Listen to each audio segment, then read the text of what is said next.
Hello everyone, welcome to black mirror horror. कैसे हैं आप सब? आई होप आप सब ठीक होंगे। आज मैं आप सभी के लिए मारिया की कहानी का भाग 3 लेकर आई हूँ और उम्मीद करती हूँ कि आपको ये कहानी पसंद आई होगी। कहानी पसंद आए तो इसको लाइक और चैनल को सब्सक्राइब ज़रूर कीजिएगा। और अगर आपने इस कहानी के पिछले 2 भाग नहीं सुने हैं तो पहले उन्हें सुन ले, वरना आपको आगे की कहानी समझ में नहीं आएगी। लिंक डिस्क्रिप्शन में है।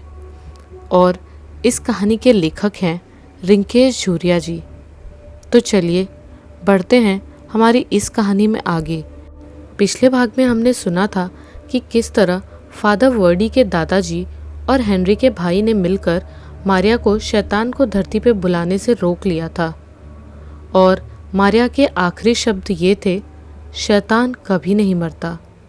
तो क्या सच में शैतान आने वाला था, या कुछ ऐसा था जो मारिया जानती थी और फादर वर्डी के दादाजी और हेनरी नहीं जानते थे?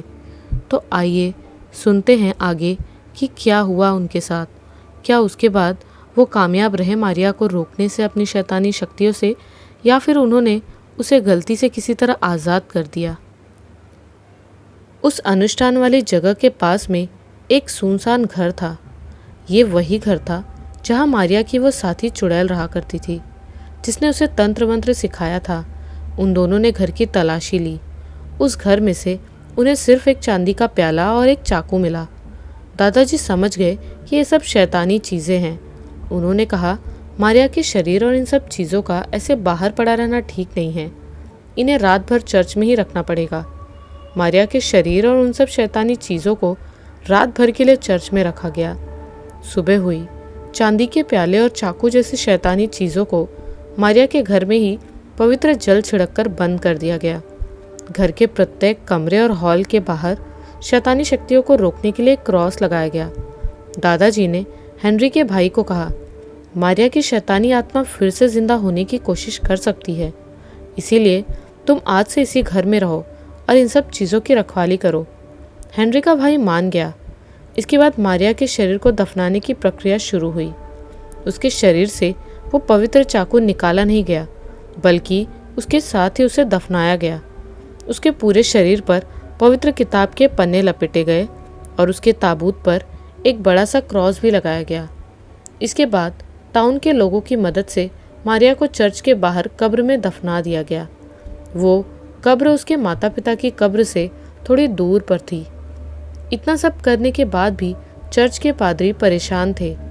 जब हेनरी के भाई ने उन्हें उनकी परेशानी के बारे में पूछा तो उन्होंने कहा कि मारिया की शैतानी आत्मा रूह उसके मरने के बाद यहीं भटक रही है। उनके द्वारा किए गए ये सब उपाय 300 सालों तक शैतान को काबू में रखेंगे, लेकिन फिर वो शैतान बेकाबू हो जाएगा। तो फिर 300 साल बाद क्या होगा? हेनरी के भाई ने पूछा। मारिया की शैतानी रूह फिर से आज़ाद हो जाएगी और एक कुंवारी लड़की का शरीर ढूंढेगी। शरीर मिलने के बाद वो उस शरीर पर हावी होकर शैतानी जन्म अनुष्ठान के द्वारा दोबारा शैतान को इस धरती पर लाने का प्रयास करेगी। दादाजी बोले, तो क्या इन सबको पूर्ण रूप से रोकने का कोई उपाय नहीं है? दादाजी ने कहा, शैतान को मारा नहीं जा सकता, लेकिन मारिया की शैतानी आत्मा को ज़रूर खत्म किया जा सकता है। कैसे? उसका सिर्फ एक ही उपाय है। अचानक एलिजा की आंख खुली। उसे महसूस हुआ कि वो किताब पढ़ते पढ़ते मेज पर ही सो गई थी। बाहर रात हो चुकी थी। दूर कहीं कुत्ते भौंक रहे थे। खिड़की के पर्दे मंद मंद चलती हवा से हिल रहे थे। उसे आश्चर्य हुआ कि इतनी रात हो गई, लेकिन चार्ल्स ने उन्हें डिनर के लिए नहीं जगाया। वो ये सब सोच ही रही थी कि उसे किसी के रोने की आवाज़ सुनाई दी। वो घबरा गई और बच्चों के रूम की तरफ भागी, लेकिन बच्चों के रूम में कोई नहीं था। चारों तरफ सन्नाटा छाया हुआ था। बच्चे कहाँ गए? वो डर गई और जल्दी जल्दी हड़बड़ा कर नीचे चार्ल्स के रूम में गई, लेकिन आश्चर्य की बात थी, चार्ल्स भी गायब था। वो बुरी तरह डर गई। आखिर कहाँ गए सबके सब? एलिजा ने हॉल में आकर चार्ल्स और बच्चों को पुकारा, लेकिन उसे कोई जवाब नहीं मिला। पूरे घर में सिर्फ उसी की आवाज़ गूंज रही थी। ये सब क्या हो रहा था, उसे कुछ समझ नहीं आया। अचानक उसे फिर से किसी के रोने की आवाज़ सुनाई दी। वो आवाज़ घर के बाहर से आ रही थी। एलिजा ने कांपते हुए हाथों से घर का मुख्य दरवाज़ा खोला।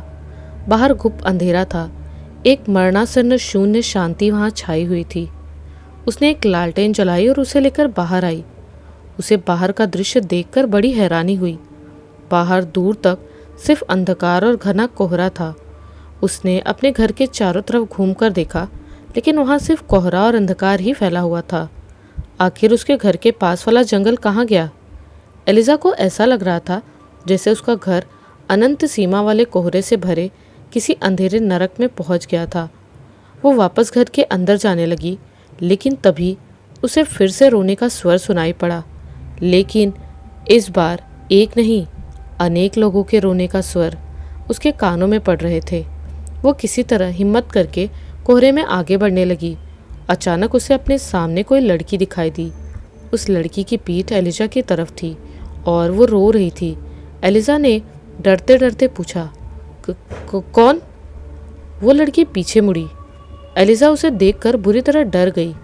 उस लड़की की आंखों से खून के आंसू निकल रहे थे और ये वही लड़की थी जिसे उसने कुछ दिन पहले अपने घर के बाहर देखा था। अचानक उस लड़की के पीछे से और चेहरे उभरने लगे। एलिजा डर कर पीछे हट गई। उसके पीछे बहुत सारी लड़कियां खड़ी थी और उन सब की आंखों से भी खून निकल रहा था। वे रो रही थी और एलिजा से कह रही थी, हमें आज़ाद कर दो, हमें आज़ाद कर दो। एलिजा कुछ समझ नहीं पा रही थी कि अचानक उसे बगल में हैट लगा एक इंसान दिखा। वो बोला, तुम्हें उसे मारना होगा, तुम्हें उसे मारना होगा। ये वही इंसान था जो एलिजा को जंगल में तालाब के किनारे मिला था। उस इंसान के पास दो बूढ़े दंपति और एक सिर कटा इंसान भी खड़ा था। वे सभी के सभी वही रट लगाए हुए थे, हमें आज़ाद कर दो, तुम्हें उसे, हमें आज़ाद कर दो। एलिजा इन सब से जैसे पागल होती जा रही थी। उसने ये सब सुना और अब उससे ये सब सुना नहीं जा रहा था। उसने अपने कानों पर हाथ रख लिए। अचानक ही वे सभी चुप हो गए और उन सब की दृष्टि एलिजा के घर के मुख्य दरवाजे पर अटक गई। एलिजा हैरान हो गई। अचानक वे लोग उस कोहरे में धीरे धीरे गायब हो गए। एलिजा ने भी पीछे मुड़कर दरवाजे की तरफ देखा। अचानक उस दरवाजे के पीछे से किसी के हंसने की आवाज़ आई, लेकिन वो हंसी सामान्य नहीं थी। वो दरवाज़ा धीरे धीरे अपने आप खुलने लगा। एलिजा ने देखा कि दरवाजे के पीछे हॉल में काले कपड़े पहने भयानक चेहरे वाली एक औरत खड़ी थी। एलिजा ने जैसे ही उसे देखा, वो औरत उसकी तरफ दौड़ी। एलिजा ने भागने की कोशिश की, लेकिन वो हिल भी नहीं पाई। पता नहीं, जैसे उसके पैर जम गए हो।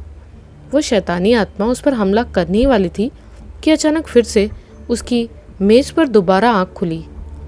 एलिजा पूरी तरह भ्रमित हो चुकी थी। उसे समझ नहीं आ रहा था कि ये सब क्या हो रहा है। वो स्वप्न और वास्तविकता की दुनिया में अंतर नहीं कर पा रही थी। वो समझ नहीं पाई कि जो वो देख रही है वो सपना है या जो उसने पहले देखा वो सपना था। उसने अपने चारों तरफ नज़र घुमाई। सूरज छिपने वाला था। जंगल के पेड़ों के ऊपर पक्षियों की चहचहाट बढ़ गई थी। वे अपने घोंसले में लौट रहे थे। ठंडी हवाएं चल रही थी। एलिजा को नीचे हैरी के खेलने की आवाज़ सुनाई दी। उसके मन को राहत मिली। वो किताब को बंद करके नीचे हॉल में आई। हॉल में हैरी अपनी बॉल के साथ खेल रहा था। चार्ल्स रसोई में रात के खाने की तैयारी कर रहा था। नैन्सी डाइनिंग टेबल पर बैठी अपनी डायरी में कुछ लिख रही थी। उसके पास एक किताब भी थी। एलिजा की उपस्थिति का उसे पता नहीं चला। वो उसके पास जाकर बोली, क्या लिख रही हो नैन्सी? अचानक से एलिजा की आवाज़ सुनकर नैन्सी सहम गई। उसने जल्दी से अपनी डायरी बंद करते हुए कहा, कुछ नहीं मॉम। एलिजा को उसका बर्ताव बहुत अजीब लगा। रात हो गई। सबने खाना खाया और खाना खाने के बाद अपने अपने कमरों में सोने चले गए। एलिजा ने बच्चों को सुलाया और उन्हें शुभ रात्रि बोलकर अपने कमरे में आ गई। वो बिस्तर पर लेट गई, परंतु उसे नींद नहीं आ रही थी। वो अपने उस सपने के बारे में सोच ही रही थी। अचानक उसे किताब में लिखी हुई बातें याद आने लगी। मारिया के मरने के बाद टाउन के लोगों ने सोचा था कि मुसीबत टल गई, परंतु ये तो मुसीबत की शुरुआत भर थी। मारिया के मरने के बाद उस ब्लैक लेडी के श्राप की घटनाएं सामने आने लगी, जिसकी सबसे बड़ी शिकार बनी उस किसान नीडो की बेटी ओलिविया। वो ये सब बातें सोचते सोचते सो गई। सुबह हुई। बच्चों ने नाश्ता किया और स्कूल चले गए। चार्ल्स भी घर का सारा काम कर चुका था। एलिजा ने उसके पास जाकर कहा, चार्ल्स, मुझे तुमसे कुछ ज़रूरी बात करनी है। वे दोनों डाइनिंग टेबल पर बैठ गए। एलिजा ने कहा, चार्ल्स, कुछ दिन पहले मैं फादर लॉरेंस वर्डी के घर गई थी। वहाँ उन्होंने मुझे मारिया के बारे में अपने दादाजी की लिखी एक किताब दी थी। मैंने उस किताब को पढ़ा था। क्या उस किताब में लिखी बातें सच हैं? चार्ल्स का चेहरा पीला पड़ गया। जो बातें उसने छिपा कर रखी थी वे सामने आ चुकी थी। वो बोला, हाँ, ये सच है। लॉरेंस वर्डी के पूर्वज और मेरे पूर्वज दोनों ने मिलकर मारिया को मारा था। जब उसकी मौत हो गई तो मारिया की सारी संपत्ति एसफॉक नाम की संस्था के पास चली गई। आपके पति पीटर के दादाजी ने यह घर उसी संस्था की एक नीलामी में खरीदा था। मारिया के मरने से लेकर आज तक हमारा परिवार इस घर की देखभाल करता आया है। मैं और फादर वर्डी इस घर और इसके आसपास के जंगली इलाके में शैतानी शक्ति को फैलने से रोक रहे हैं। अब जाकर एलिजा को कुछ कुछ समझ में आने लगा। दरअसल चार्ल्स हेनरी के परिवार से था और वो मारिया की बुरी ताकतों को फैलने से रोकने का काम करता था। फादर वर्डी भी उसकी मदद करते थे।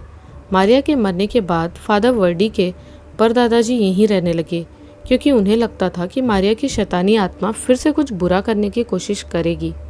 फादर वर्डी और एलिजा दोनों के घरों के चारों तरफ क्रॉस भी इसीलिए लगाए गए थे। एलिजा ये सब सोच ही रही थी कि चार्ल्स बोल पड़ा, मुझे भी आपसे कुछ कहना है। दरअसल ये बात मैं कल शाम को ही कह देना चाहता था, लेकिन मैंने बच्चों के सामने ऐसी बात करना उचित नहीं समझा। हाँ चार्ल्स, बोलो, क्या बात है? वो मैम, क्या आपने ध्यान दिया कि पिछले कुछ दिनों से नैन्सी कुछ अजीब बर्ताव कर रही है? वो पहले की तरह शांत और सौम्य स्वभाव वाली नैन्सी नहीं रही। तुम्हारे कहने का क्या मतलब है चार्ल्स? साफ साफ कहो। कुछ दिन पहले जब मैं बाहर गुलाब के फूलों की क्यारी को पानी दे रहा था, तभी अचानक नैन्सी बाहर आई। उसने मेरे पास आकर कहा कि आज से गुलाब के पौधों की देखभाल वो खुद करेगी। ये सारे गुलाब के फूल उसके हैं और वो किसी को भी इसको छूने नहीं देगी। यही नहीं, कल शाम को जब मैं खाना बना रहा था तो हैरी ने खेलते खेलते गलती से बॉल नैन्सी की तरफ फेंकी, जिससे उसे इतना गुस्सा आया कि वो हैरी को थप्पड़ मारने ही वाली थी कि मैंने उसे रोक दिया। उसने गुस्से में बॉल को घर से बाहर फेंक दिया, जिससे हैरी रोने लगा। मैंने किसी तरह उसे चुप कराया। चार्ल्स की बात सुनकर एलिजा सोच में पड़ गई। वाकई नैन्सी का बर्ताव दिन प्रतिदिन बदलता जा रहा था। उसने इस बात पर गौर भी किया था। जब वे यहाँ आए थे तब से ही नैन्सी अलग सा व्यवहार करने लगी थी। गुलाबों के प्रति उसका आकर्षण, उन शैतानी चीज़ों का रख रखाव और गुस्सैल स्वभाव, ये सब नैन्सी की छवि में नहीं था। अचानक एलिजा को नैन्सी की वो बात याद आई जो उसने कई दिनों पहले कही थी। कितना सुंदर है ना ये घर, आज भी बिल्कुल वैसा का वैसा, थोड़ा सा भी नहीं बदला। अचानक एलिजा को कुछ याद आया। डायरी, हाँ वो डायरी जिसमें कल नैन्सी कुछ लिख रही थी, और एलिजा के आते ही उसे छिपाने की कोशिश करने लगी। उसके पास वो शैतान और प्रेत वाली किताब भी थी जिसे वो लाइब्रेरी से लाई थी। एलिजा उठकर जल्दी से नैन्सी के कमरे में गई। चार्ल्स को कुछ समझ नहीं आया। वो हॉल में बैठकर उसे कमरे की तरफ जाते देखता रहा। एलिजा कमरे की तलाशी लेने लगी। कुछ देर बाद मेज़ की दराज से उसे नैन्सी की डायरी मिली। उसके साथ वो शैतान और प्रेतों वाली किताब भी थी। एलिजा ने डायरी में लिखी हुई बाकी चीज़ों को नज़रअंदाज करते हुए सबसे अंतिम पन्ना खोला। पन्ना खोलते ही वो हैरान हो गई। उस पन्ने पर एक शैतानी तंत्र बना हुआ था। उस तंत्र के चित्र के साथ साथ कुछ नंबर भी लिखे हुए थे, जैसे 39, 89 और 111। एलिजा को समझ नहीं आया कि ये सब किस चीज़ के नंबर हैं।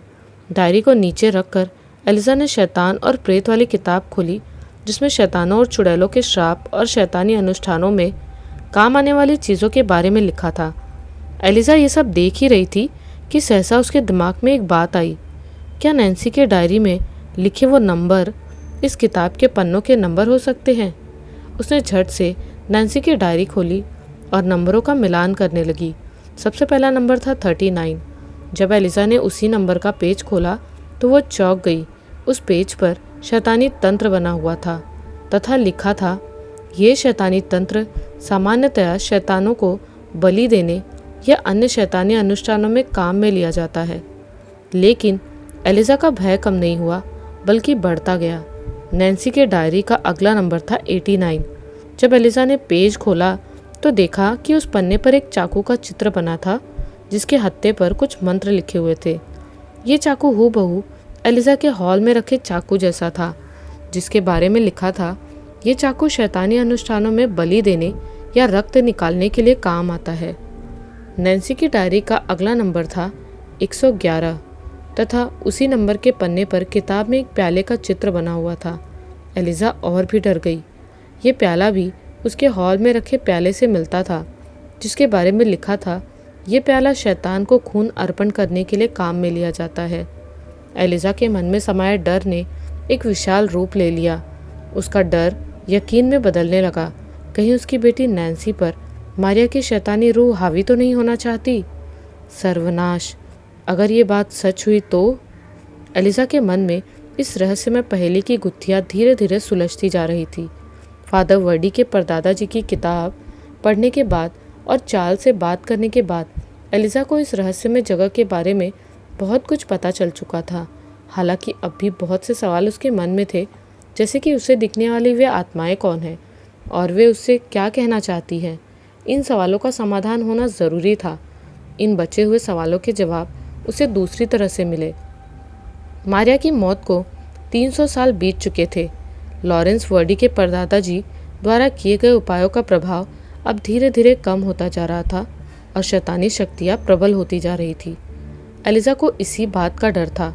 उसे लग रहा था कि कहीं मारिया की शैतानी आत्मा नैन्सी पर हावी होकर उसके शरीर पर कब्जा न कर ले। इसी उधेड़-बुन के दौरान एक दिन एलिजा की दोस्त फ्रेडा उससे मिलने आई।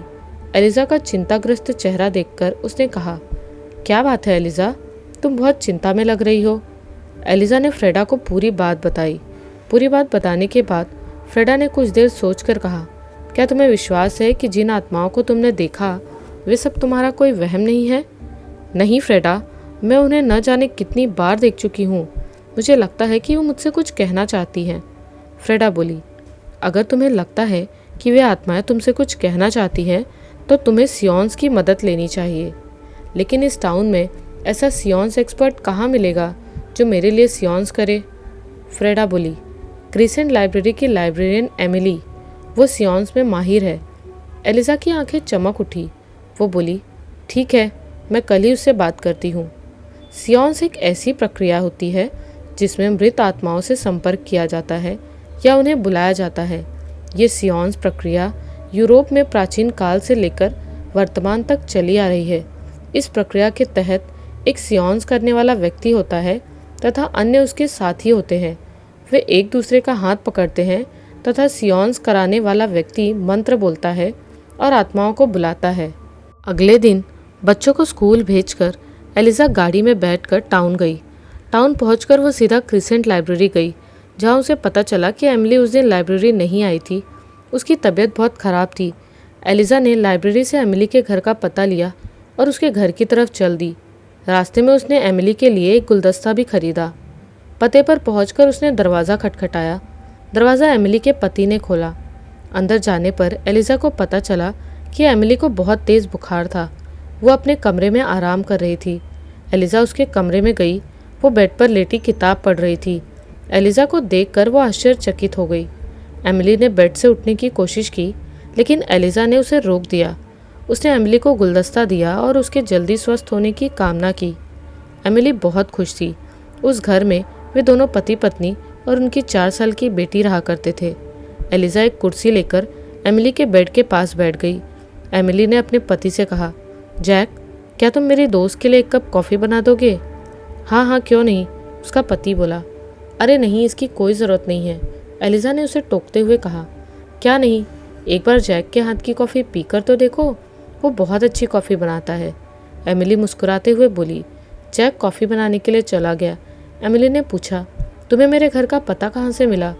दरअसल मैं आज लाइब्रेरी गई थी, वहाँ मुझे पता चला कि तुम बीमार हो, तो मैंने वहाँ से तुम्हारे घर का पता लिया और तुमसे मिलने आ गई। मुझे बहुत खुशी हुई कि तुम मुझसे मिलने आई, एमिली ने खुश होकर कहा। दरअसल मुझे तुमसे कुछ काम भी था, एलिजा झिझकते हुए बोली। हाँ बोलो, क्या काम था? एलिजा ने एमिली को सारी बातें विस्तार से बताई। उनका यहाँ आना, एलिजा का ब्लैक लेडी को देखना, आत्माओं को देखना और नैन्सी का अजीब व्यवहार। तब तक एमिली का पति भी कॉफ़ी लेकर आ चुका था। सब कुछ सुनने के बाद एमिली बोली, उस दिन जो तुमने सपना देखा था वो महज सपना नहीं था। तुम्हारा संपर्क उस समय उन आत्माओं से हो गया था जिसके कारण उन्होंने तुम्हारी आत्मा को अपनी दुनिया में बुला लिया। आत्माओं की दुनिया? एलिजा हैरान हो गई।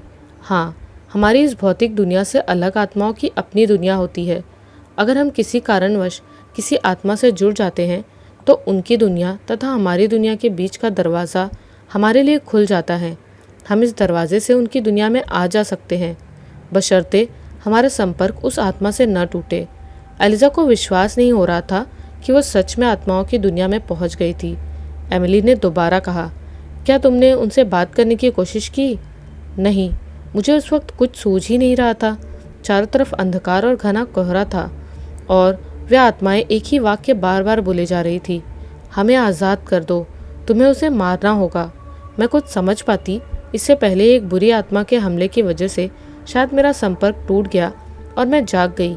कमरे में भय और विस्मय का एक अजीब सा वातावरण बन गया। एमिली ने गहरी सांस लेकर कहा, मेरा बुखार थोड़ा कम है, अब मैं पहले से बेहतर महसूस कर रही हूँ। लगता है मैं कल तक ठीक हो जाऊंगी। एलिजा वहाँ कुछ देर ठहरी और फिर आ गई। रास्ते में आते समय वो फ्रेडा के घर रुकी और उसे कल घर आने को कहा। अगले दिन सुबह एलिजा उठी। उसने देखा कि उसके कमरे में अभी तक अंधेरा छाया हुआ था। उसने उठकर खिड़की के पर्दे खोले। बाहर घना कोहरा छाया हुआ था। कोहरा इतना घना था कि 1 मीटर के दायरे में खड़ा इंसान न दिखे। बच्चे अभी तक सो रहे थे। एलिजा ने जाकर उन्हें उठाया और स्कूल के लिए तैयार होने को कहा। नाश्ता लगाते वक्त एलिजा के पास उसके पति पीटर का फ़ोन आया। पीटर ने कहा कि वो 5-10 दिनों में उनसे मिलने घर आ रहा है। एलिजा खुश हो गई। उसने बच्चों को नाश्ता कराया और उन्हें घर के सामने वाली सड़क तक छोड़ने गई। जैसा कि मैंने पहले भी बताया था, टाउन में जाने वाली सड़क उनके घर से महज 300 मीटर की दूरी पर ही थी, पर बाहर इतना घना कोहरा था कि बच्चे अकेले जाने से डर रहे थे।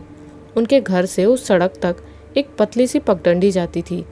घर के सामने एक खुला मैदान था और घर के पीछे घना जंगल। एलिजा बच्चों को लेकर सड़क तक छोड़ने गई।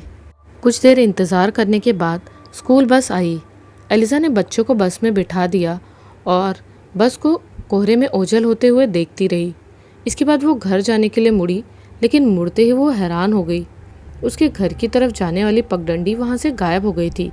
उसे समझ नहीं आया कि आखिर वो पगडंडी कहाँ गई। एलिजा सड़क की तरफ मुड़ी, लेकिन वो ये देखकर दंग रह गई कि सड़क भी अचानक वहाँ से गायब हो गई। ये कैसे हुआ? वो तो उस जगह से हिली भी नहीं। एलिजा डरने लगी। डरते डरते उसने ज़ोर से चार्ल्स को आवाज़ लगाई, लेकिन उसकी आवाज़ जैसे उस कोहरे में खो गई। उसे लगा जैसे वो किसी विशाल कोहरे से भरे मैदान के बीच में अकेली खड़ी हो। उसने हिम्मत नहीं हारी, बल्कि घर की दिशा का अंदाज़ा लगाकर उस तरफ आगे बढ़ने लगी। उसे चलते चलते काफ़ी समय बीत गया, लेकिन न उसे घर दिखा और न ही कोई अन्य चीज़। उसे ऐसा लग रहा था जैसे वो काफ़ी समय से लगातार चली ही जा रही है। वो कहाँ जा रही है उसे कुछ पता नहीं था। उसे बस इतना पता था कि उसे कैसे भी करके अपना घर ढूंढना है। कुछ दूर चलने के बाद एलिजा को लगा कि उसके आसपास कोई है। उसने आवाज़ लगाई, लेकिन कोई जवाब नहीं आया। वो आगे बढ़ने लगी, लेकिन किसी की आहट सुनकर वो रुक गई। उसने कान लगाकर आवाज़ सुनने की कोशिश की। तभी अचानक उसके सामने से कोई लड़की तेज़ी से भागती हुई आई और कोहरे में गायब हो गई। एलिजा का दिल अचानक हुई इस घटना से बंद होने वाला था कि उसने खुद को संभाला।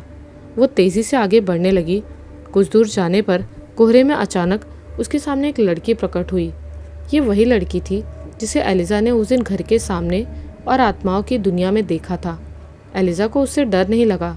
उसे पता चल गया कि इस लड़की की आत्मा उसे हानि नहीं पहुंचाना चाहती। एलिजा ने उस लड़की से पूछा, क्या चाहती हो तुम?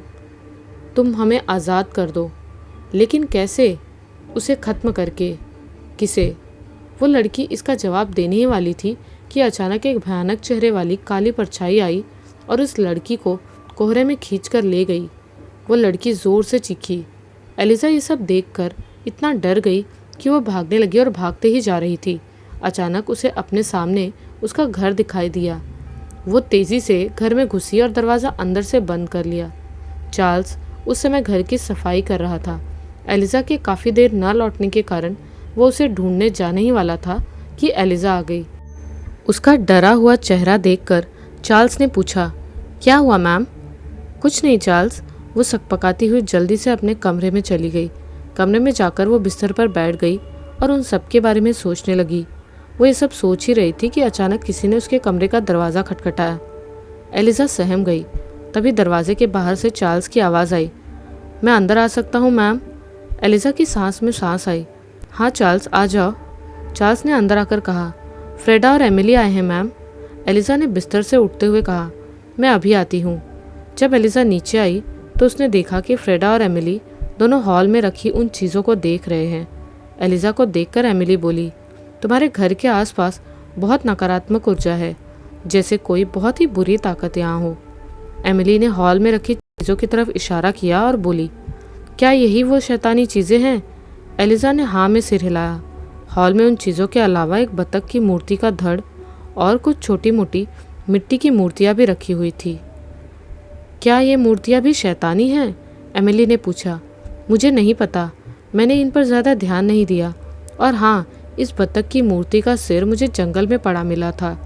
एमिली ने आंखें बंद की और उन मूर्तियों को छूकर कुछ महसूस करने की कोशिश करने लगी। थोड़ी देर बाद वो बोली, इन मूर्तियों का संबंध भी उस शैतानी शक्ति से ज़रूर है। घर का पूरा जायज़ा लेकर एमिली ने कहा, घर के सारे दरवाज़ों और खिड़कियों पर नमक की रेखाएं बना दो, जिससे शैतानी शक्ति अंदर प्रवेश न कर सके। आमतौर पर बुरी शक्तियों से बचने के लिए घर की खिड़कियों और दरवाज़ों पर नमक की रेखाएं बनाई जाती हैं, क्योंकि माना जाता है कि बुरी ताकतें नमक की रेखाओं को पार नहीं कर सकती। क्या ये नमक की रेखाएं इन्हें उस मारिया की शैतानी रूह से बचा पाएंगी? क्या ये लोग सियोंस करने में कामयाब होंगे? क्या ये जान पाएंगे कि वो आत्माएं एलिज़ा से क्या चाहती हैं? ये सब जानेंगे हम इस कहानी के आखिरी भाग में, जो आएगा कल यानी रविवार रात 8 बजे। तो चैनल पे बने रहिएगा और बेल आइकन ज़रूर ऑन कर लीजिएगा, ताकि आप इस कहानी का आखिरी भाग ज़रूर सुन सके। मिलती हूँ कल इस कहानी के आखिरी भाग के साथ। तब तक के लिए बाय एंड टेक केयर।